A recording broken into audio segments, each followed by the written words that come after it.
Well, hey fans, welcome back to the third annual JanuScary Special, and today we're going to talk about Saw X.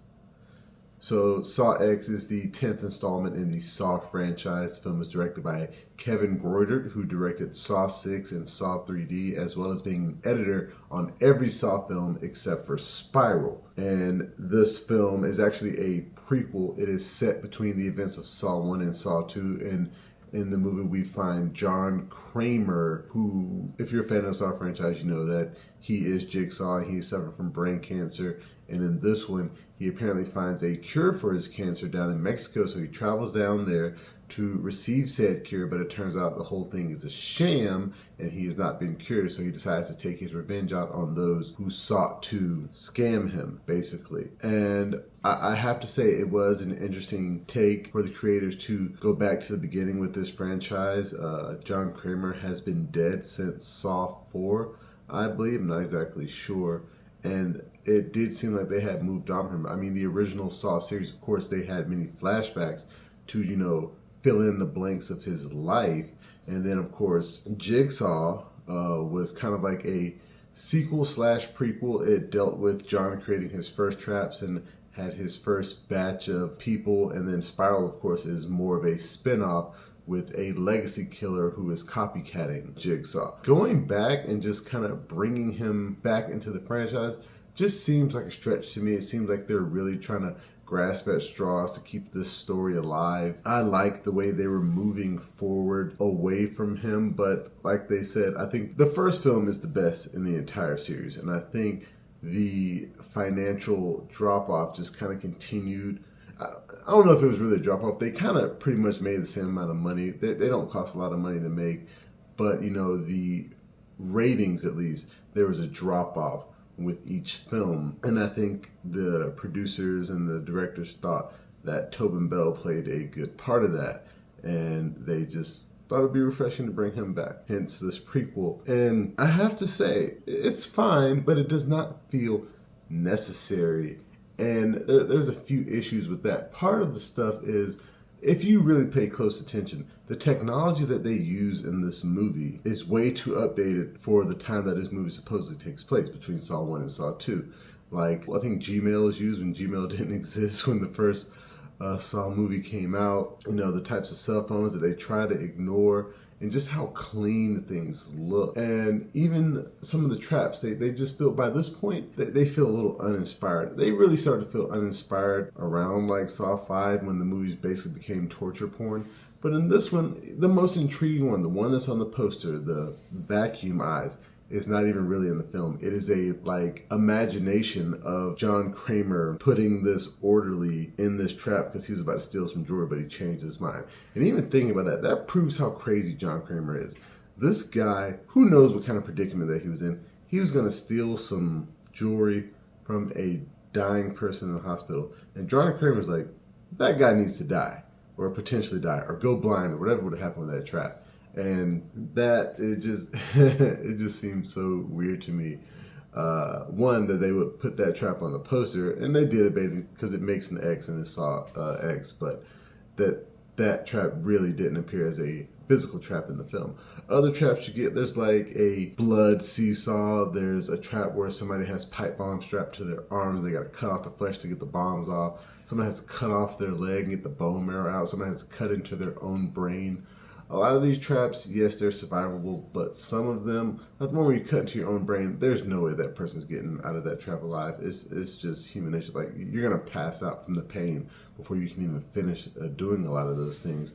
And it just, like I said, it feels uninspired. Tobin Bell's great as Jigsaw. I mean, it is nice seeing him, but like I said, I just really don't feel like we needed him back. I feel like we had moved away from him. Shawnee Smith, who portrays Amanda Young, Tobin and Shawnee, they are older, but I wouldn't say I noticed how much older they were than when they appeared in previous films in this movie. But the portrayal of her character seems like she is more conflicted than she is in the later appearances. And it's like, she feels like a new character almost. Like, if I were to watch this in between Saw 1 and Saw 2, when, her character turns, it'd be like, well, that's odd that she's feeling this way, but in the previous film, she didn't feel that way.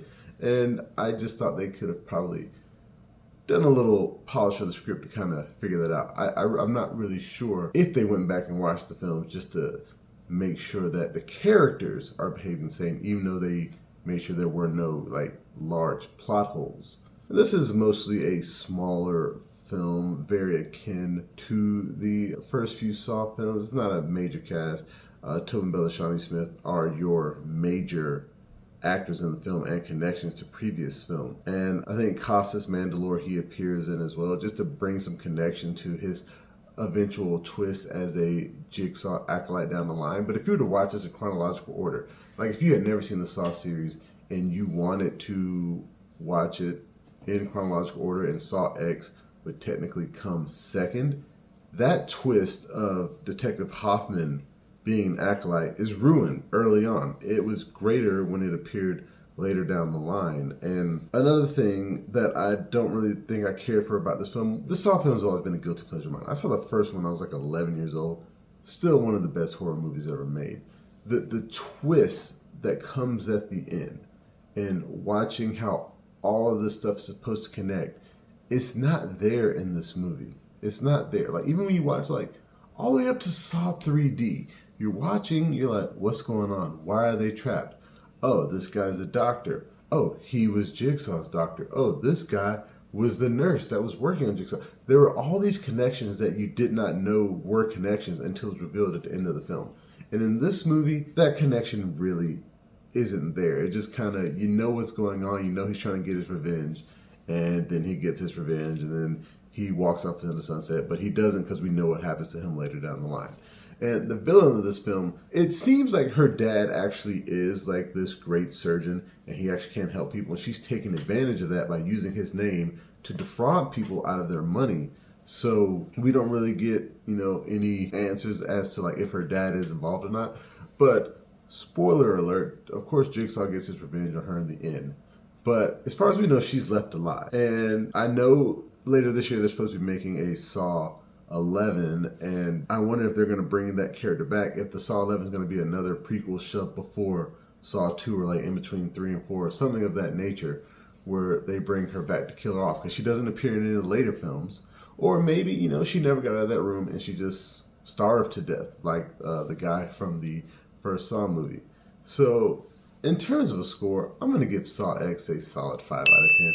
It's neither here nor there. I would have rather for them to continue the story of Spiral, moving on to a new Jigsaw killer who has no connection really to John Kramer and is really just a copycat killer. There's a lot more they could do with that story. And I had a theory, or not a theory, something I want. I want for Saw 11 to be Spiral 2. It should say Saw 11 Spiral 2 because the Roman numeral 2 looks like the number 11. So Twisted Lionsgate, if you're listening, Saw 11 should be Spiral 2. I'd like to thank you guys again for joining me for the JanuScary Special. Remember, you can watch the full review for Saw X on YouTube and the website flipfrogllc.com/flixfrog. You can find us on Facebook, Instagram, Twitter, and Reddit. And please, pretty please, make sure that you like, share, and subscribe. And until next time, I'll be seeing you.